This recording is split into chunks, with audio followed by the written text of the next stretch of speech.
Sir मेरे पास जबरदस्त idea है, जबरदस्त बिजनेस प्लान है और जबरदस्त सोच है और इसके हिसाब से मैं बहुत अच्छा बिजनेस करने वाला हूं। या फिर मेरा बिजनेस बहुत अच्छा चल रहा है और इसमें प्रॉफिट बहुत ज्यादा है, लेकिन मेरे पास पैसे नहीं। अगर पैसे होते तो फिर मैं बहुत आगे बढ़ जाता। उसके लिए मुझे पैसा प्रोवाइड करने वाला मतलब कैपिटल प्रोवाइडर या फिर इन्वेस्टर की जरूरत है। तो इन्वेस्टर कैसे चूज करना चाहिए, ये इंपॉर्टेंट बहुत है या नहीं, ये सबसे पहले सुन लीजिए। उसके बाद फिर कैसे चूज करना है बताने वाला हूं। अगर इन्वेस्टर चूज करना गलत हो गया तो हो सकता है कि आपके बिजनेस पे सामने वाले का कब्जा हो जाए, या फिर बिजनेस पे इतना ज्यादा परेशानी वो कर दे कि आपको बिजनेस छोड़ने की जरूरत पड़े। बहुत सारे बड़े बिजनेसमैन ने बहुत सारे पहले जो कर रहे थे वो बिजनेस को छोड़ना पड़ा, उसके बाद वो दूसरे बिजनेस को बनाकर बड़े बने। लेकिन बहुत सारे लोग डिप्रेशन में कंपनी भी छोड़ दिए, अपना बिजनेस भी छोड़ दिया। यार धंधा ही बेकार है, लोगों के साथ जुड़ना ही बेकार है, मैं ये धंधा कर ही नहीं सकता या कोई भी धंधा नहीं कर सकता, उसका कॉन्फिडेंस डाउन हो जाता है।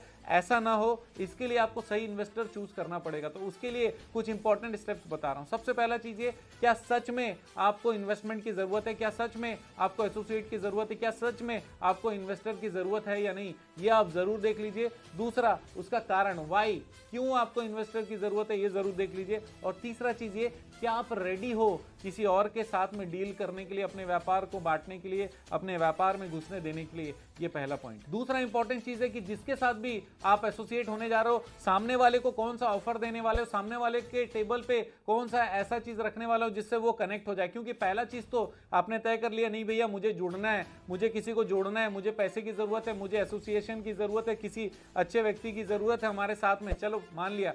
अब सामने वाले को बेनिफिट दोगे तभी आपके साथ जुड़ेगा, यस और नो। वो बेनिफिट क्या है, क्या आप ब्याज देने वाले हो, क्या आप कमीशन देने वाले हो, क्या आप बिजनेस की अपॉर्चुनिटी देने वाले हो, क्या आप शेयर देने वाले हो, क्या आप प्रॉफिट देने वाले हो, या फिर क्या सामने वाले को कुछ ऐसा सपना पूरा कराने वाले हो जो पहले उसने सोचा नहीं था। इसका मतलब हो सकता है उसके बच्चे का कैरियर सेट हो रहा हो सकता है कि वो किसी अच्छे बिजनेस में इन्वॉल्व होना चाहता हो और डायरेक्टली खुद काम करना चाहता हो, या फिर और कोई गोल आप उसका पूरा करा रहे हो। तीसरा पॉइंट है, आपको सामने वाले को अपने बिजनेस के जितने भी रिस्क हो सकते हैं, पॉसिबल हैं, वो जरूर बताने हैं, और इंडस्ट्री के रिस्क भी बताने हैं, और आपका रिस्क, इंडस्ट्री का रिस्क जो कॉमन है वो बताइए, जो एडिशनल रिस्क है वो भी बताइए, और उसके लिए आपने कौन कौन सा एनालिसिस किया और किस बेसिस पे आप उसको सॉल्व करने की तैयारी कर रहे हो, ये भी जरूर बताइए। अगला पॉइंट ये है कि आपको रिवार्ड्स भी बताने पड़ेंगे, क्योंकि रिस्क तो आपने बता दिया, अब रिवार्ड कौन बताएगा। रिवार्ड ही तो सबसे इंपॉर्टेंट है, जिसको सुनने के लिए इतना देर बैठा हुआ है उसको बताइए। क्योंकि रिस्क का इतना हम ले रहे हैं, हमने बहुत सारे यूएसपी जनरेट किए जिसके कारण हम लोग को रिवार्ड्स बहुत सारे आने वाले। इंडस्ट्री का रिवार्ड इतना 10% है, हमारा रिवार्ड 15% 20% तक जाने वाला है। क्यों?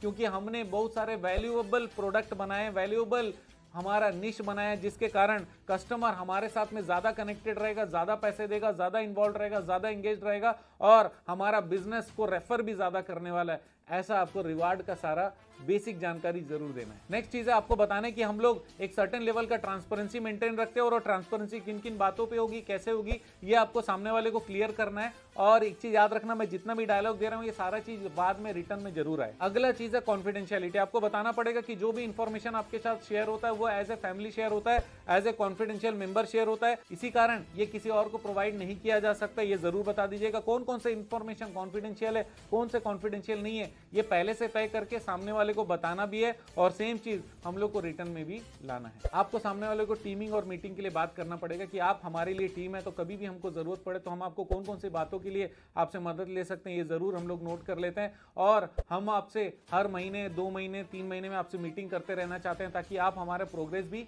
जानते रहें। नेक्स्ट चीज है कि आप उनको बताने कि हर चीज प्रॉपर डॉक्यूमेंटेशन से होगा, बिना डॉक्यूमेंटेशन के कुछ नहीं होगा, कच्चा पक्का वाला सिस्टम नहीं। पूरे पैसे जो भी आप सामने वाले से लेने वाले हो वो सारे का 100% डॉक्यूमेंटेशन जरूर बनाइए। कंफ्यूजन का कोई मैटर नहीं होना चाहिए। बोलेगा मैं फलाने दिन फलाना चीज दिया था, तो उसका प्रूफ भी होना चाहिए, डॉक्यूमेंटेशन भी होना चाहिए, रसीद भी होना चाहिए, हर चीज 100% डॉक्यूमेंटेड रखेंगे। आपका इन्वेस्टर के साथ रिलेशन बहुत अच्छा रहेगा। एक इंपॉर्टेंट चीज आपको बताना है, जेस्टेशन पीरियड की 6 महीने तक कोई फायदा नहीं आने वाला। अगर आप किसी को ब्याज दे रहे हो तब तो ठीक है, ब्याज वाले व्यक्ति को ज्यादा बताने की जरूरत नहीं, उसने पैसा दिया, आपने ब्याज देना चालू कर दिया, ठीक है। लेकिन ब्याज के अलावा जो दूसरे कारणों से जुड़ा हुआ उसको बताना पड़ेगा कि 6 महीने तक हमारे पास में रोलिंग नहीं आएगा, प्रॉफिट नहीं आएगा। 6 महीने के बाद हमारे पास पैसे आना शुरू हो जाएगा, टर्नओवर आना शुरू हो जाएगा, रोलिंग शुरू हो जाएगी। उसके बाद ही हम लोग दूसरे कमिटमेंट्स को पूरा कर सकते हैं। तो जेस्टेशन पीरियड की बात भी जरूर बताइए। नेक्स्ट इंपॉर्टेंट चीज है, आप पीरियोडिकली फाइनेंशियल इंपॉर्टेंट फिगर्स जरूर प्रोवाइड करेंगे, बता दीजिए, जैसे सेल हो गया, परचेज हो गया, हमारा ग्रॉस प्रॉफिट हो गया। और भले वो ऑडिटेड ना हो लेकिन कुछ बेसिक इन्फॉर्मेशन ज़रूर देते रहिए ताकि मंथली उनको पता चलता रहे कि वाह बहुत बढ़िया। अगर आपका मोबाइल एप्लीकेशन है तो मोबाइल एप्लीकेशन में कुछ एडमिन का पैनल रखिए, एडमिन पैनल में एक लॉगिन उनको दे दीजिए, उनको 4-5 फिगर देखने का एनी टाइम उनको अधिकार दे दीजिए, क्योंकि हमारे इसमें जो काम होता रहेगा अगर वो देखेंगे कि हाँ टर्नओवर कितना, ये कितना, वो सारी चीज़ें देखेंगे, लेकिन उसके अंदर का डेटा उनको देने की जरूरत नहीं है, क्योंकि आपने कॉन्फिडेंशियलिटी और ट्रांसपेरेंसी के हिसाब से जो अलाउ किया वही सारी चीज़ें आप सॉफ्टवेयर में या मोबाइल एप्लीकेशन में भी अलाउ कर सकते हैं। अदरवाइज भी आप मैसेज करके बता सकते हैं। और फाइनली बहुत इंपॉर्टेंट चीज़ है, कोई नहीं चाहता कि बिजनेस जो नहीं समझता वो बिजनेस में इंटरफेयर करे। इसका मतलब हमारे बिजनेस में हम लोग इन्वॉल्व करना चाहते हैं, किसी का इंटरफेरेंस नहीं चाहते।